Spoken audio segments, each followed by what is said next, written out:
بسم اللہ الرحمن الرحیم۔ السلام علیکم ورحمۃ اللہ وبرکاتہ۔ مجھے یاد ہے کہ جب ہم نے اپنی مادر وطن ریاست جموں کشمیر کی آزادی کے لیے نئی تحریک منظم کی، جسے اس وقت ہم انتفاضہ کہہ رہے تھے، اور اسی وقت یہ لفظ چونکہ انتفاضہ ہم اس لیے استعمال کر رہے تھے کہ غزہ میں اور فلسطین میں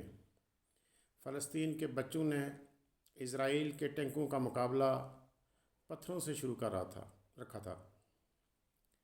نوجوان، بچے، خواتین اسرائیل کے ٹینکوں کے سامنے مزاحمت کر رہے تھے، اور اس مزاحمت کا نام جو تھا وہ تحریک انتفاضہ تھا۔ تو لہٰذا ابتدائی مرحلے میں جب کشمیر کے کم سن 11، 12، 13 سال کے بچے، 14 سال کے بچے یہ برف پوش پہاڑ کراس کر کے بیس کیمپ میں آئے، تو ہم نے ان کی جرأت کو، ان کے جذبے کو، ان کی معصومیت کو دیکھ کر، اور اس وقت وہ خالی ہاتھ تھے، اس تحریک کو ہم نے تحریک انتفاضہ کہا تھا۔ مجھے یاد ہے کہ انہی دنوں میں حزب اللہ لبنان کے سربراہ جناب شہید سید عباس موسوی تشریف لائے، اور وہ مظفر آباد بھی تشریف لے گئے، اور تحریک آزادی کے ساتھ کشمیریوں کے جہاد کے ساتھ انہوں نے اظہار یکجہتی کیا۔ میں نے رات اسلام آباد میں جہاں ان کا پروگرام تھا، مجھے بھی یاد ہے، مارگلا ہوٹل میں، اور ڈاکٹر محمد علی نقوی شہید اس وقت ترجمانی کے فرائض سر انجام دے رہے تھے، تو ہماری ایک ساتھ ان کے ساتھ نشست ہوئی، تو میں نے سوال کیا کہ کشمیر کے جوانوں کو تربیت کی ضرورت ہے، اور اس وقت کے حالات کے مطابق میں نے بات کی، تو انہوں نے میری بات کا جواب دیتے ہوئے یہ کہا کہ ہمارے سارے وسائل کشمیر کی آزادی کے لیے وقف ہیں۔ پھر ان کے یہاں سے جانے کے کچھ عرصہ بعد جنوبی لبنان میں جب وہ ایک کانوائے کے ساتھ سفر کر رہے تھے، تو اسرائیل نے ایئر اٹیک کیا، اور اس میں وہ شہید ہو گئے۔ کل دنیا ساری انتظار کر رہی تھی کہ حزب کے جو اس وقت سربراہ ہیں جناب سید حسن نصر اللہ، وہ کیا اعلان کرتے ہیں۔ تو کل انہوں نے خطاب کیا، اور اس پوری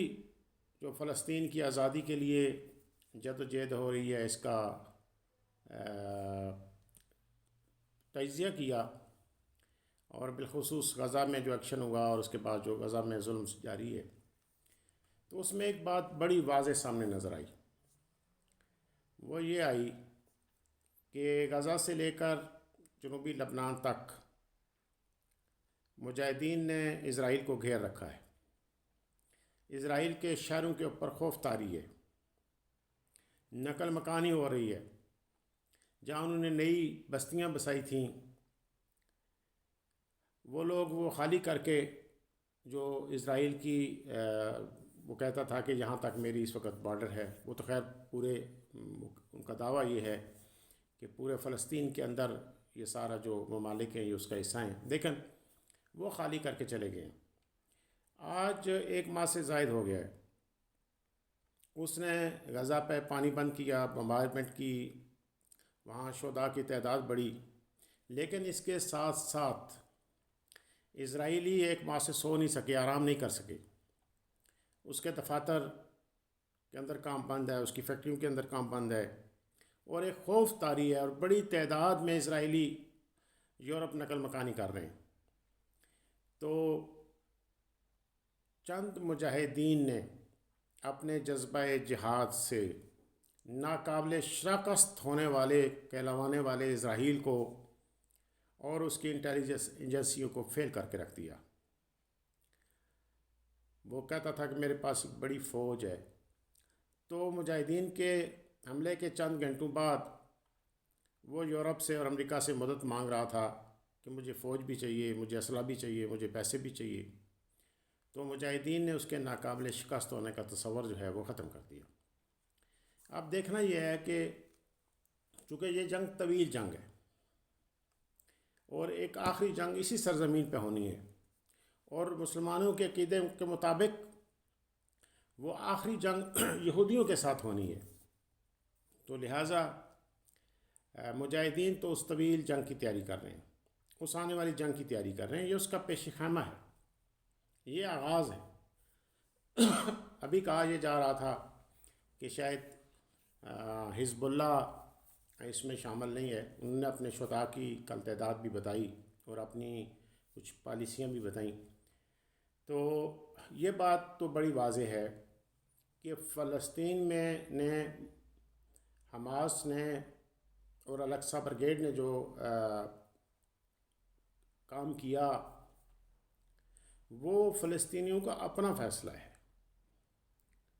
ہمارے پاکستان میں بھی چند ہمارے نادان دوست شاید وہ اگر عراق میں مسلمانوں کے سر کاٹنے کی بات ہوتی، افغانستان میں مسلمانوں کے سر کاٹنے کی بات ہوتی، پاکستان میں کی مساجد اور میں مدارس میں، اسپتالوں میں اور یونیورسٹیوں میں بم بلاسٹ کی بات ہوتی، بچوں کے سر کاٹنے کی بات ہوتی، تو پھر تو وہ پوری طرح تیار تھے۔ لیکن جب اسرائیل کے خلاف، یہود کے خلاف اور مسجد اقصیٰ کی آزادی کے لیے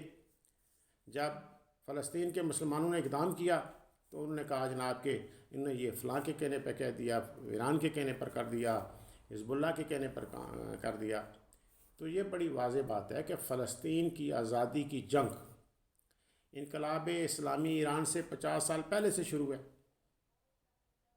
وہ تو انقلاب آیا 1979 میں، اور اسرائیل کا قیام اس سے بہت پہلے کا ہے، اور فلسطین کی اور مسجد اقصیٰ کی آزادی کی جنگ تو بڑی طویل جنگ ہے۔ اسی طرح حزب اللہ تو ابھی چند سال پہلے بنی، حزب اللہ تھی ہی نہیں، لیکن فلسطین کی آزادی کی جنگ جاری تھی، مسجد اقصیٰ کی آزادی کی جنگ جاری تھی،